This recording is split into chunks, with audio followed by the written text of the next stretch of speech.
Kamikaze, the divine wind, seen in the West as the ultimate expression of total war and quite alien to European and American accepted military behavior. They call it kamikaze, meaning the divine tempest.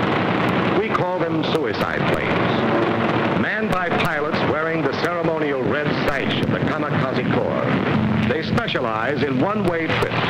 Their destination, the deck or hull of any American ship onto which planes, bombs, burning gasoline, and red-sashed pilot can crash.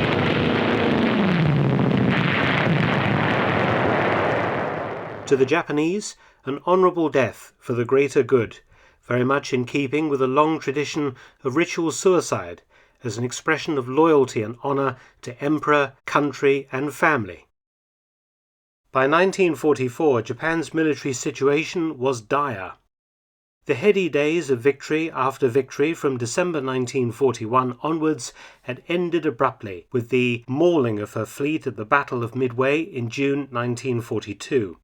Fighting the combined might of the United States and the British Empire meant a slow but inexorable journey towards defeat and ruin.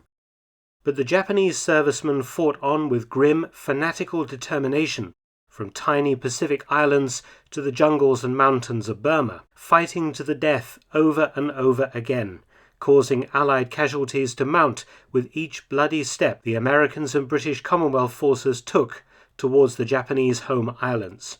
The strain on Japan's once great naval fleet and its aircrew was tremendous, from Midway to the Solomon Islands campaign, to New Guinea, to the Battle of the Philippine Sea in June 1944, called the Great Marianas Turkey Shoot by the Americans as Japan's carrier force was effectively finished off.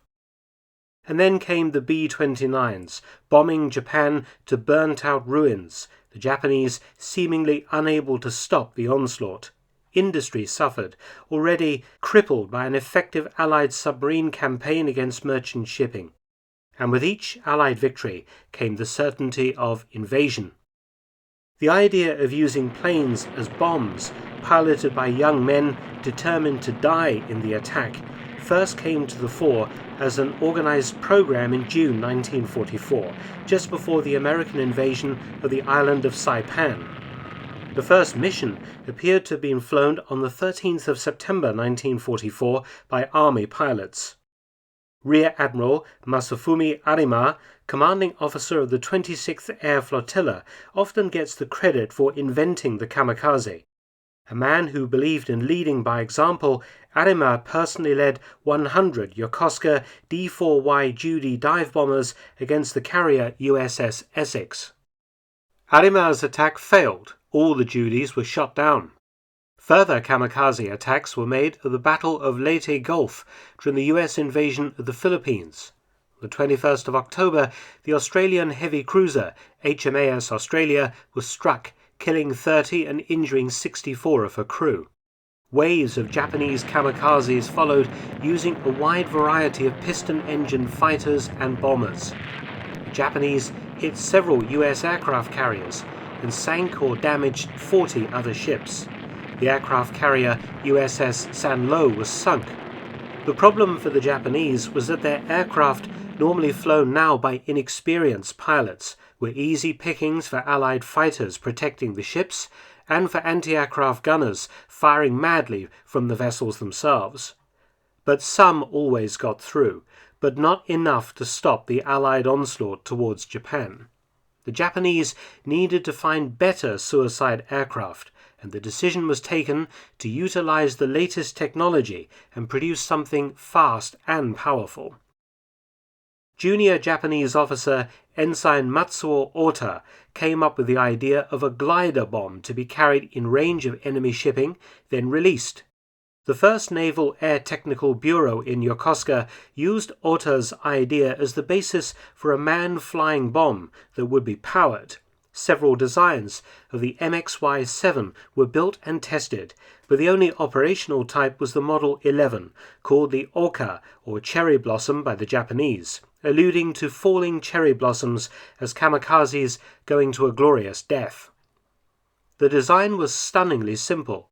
The aircraft was essentially a 1,200 kilogram bomb with wooden wings and tail, powered by 3 Type 4 Model 1 Mark 20 solid-fuel rocket motors.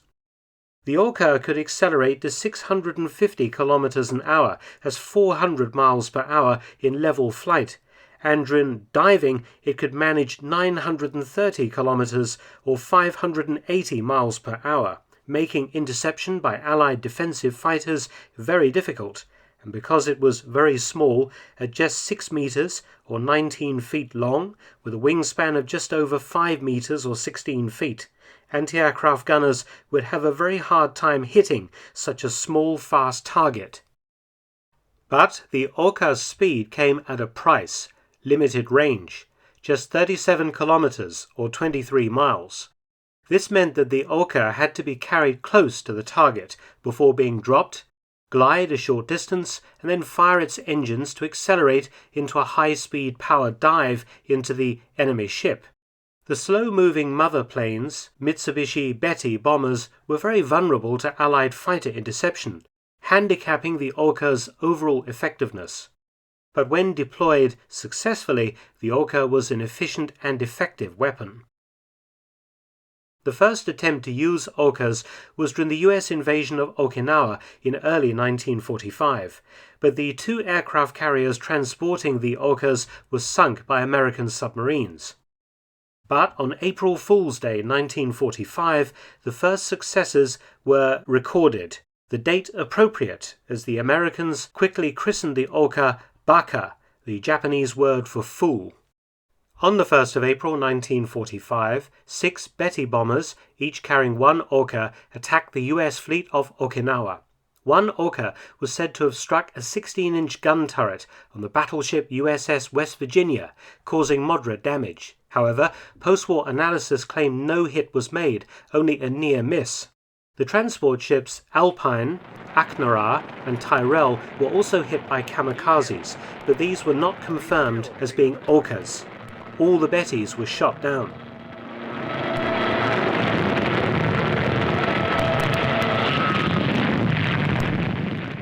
On the 12th of April, the Orcas achieved their first definite success. 9 Bettys attacked. 1 Orca struck the US destroyer USS Mannert L. Aberle. She broke in half and sank. The destroyer USS Jeffers engaged an oncoming Orca with flak until at 50 yards from the ship the Orca was struck and exploded. The huge explosion caused extensive damage and the Jeffers was forced to withdraw from the task force. The destroyer USS Stanley was attacked by 2 Orcas. 1 struck above the waterline just behind the bow, the warhead passing through the hull into the sea, then exploded underwater, causing little damage to the vessel. The other Orca, its pilot probably dead or seriously wounded, narrowly missed the Stanley, clipping off its ensign and then crashed into the sea. 1 of the Bettys managed to return to base, all the other mother aircraft were lost. On the 14th of April, 7 Bettys attacked. All were shot down by defensive fighters, and no Orcas were reported as being launched. 2 days later, 6 Bettys launched an attack from which 2 aircraft returned. No Orcas once again struck any targets. And so it went on. The 28th of April, 11 Bettys attacked, but bad weather caused nearly all the aircraft to turn back, and no hits were recorded.